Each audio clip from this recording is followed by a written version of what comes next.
Hello everybody. So this is a try not to laugh challenge. What I'm gonna watch today. It's only 1 minute and 27 seconds. This is funniest patch notes. The Sims 3.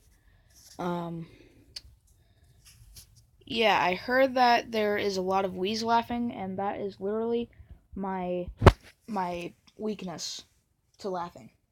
So I'm gonna try my best, and yeah, let's get into this. Alright, let's check the patch notes for The Sims 3. Kleptomaniac Sims can no longer steal subway stations from lots. Sims can no longer woohoo in the elevator with a Sim who is on a different floor. Oh boy. The Grim Reaper will no longer no. be prevented from reaping souls due to band affiliation. Fixed a tuning issue so that Sims now vault at acceptable levels.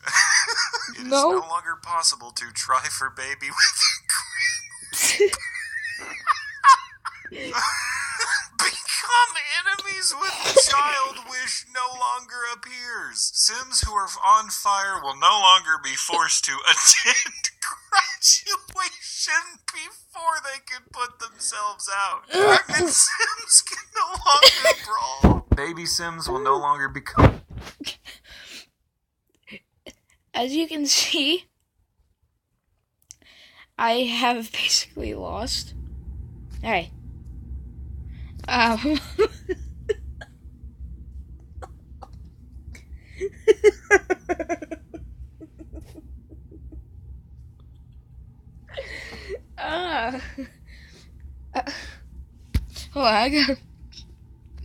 Hold on. I gotta watch this part again. Fixed a tuning issue so that Sims now vault at acceptable levels. It is no longer possible to try for baby with Become enemies with child wish no longer appear. That is my favorite part. Well, now I have a headache from laughing. Thank you all so much for watching. This has been The Sims 3, the funniest. What is it? The funniest patch notes. And yeah, thank you for watching, and I'll see you guys in the next video. Bye.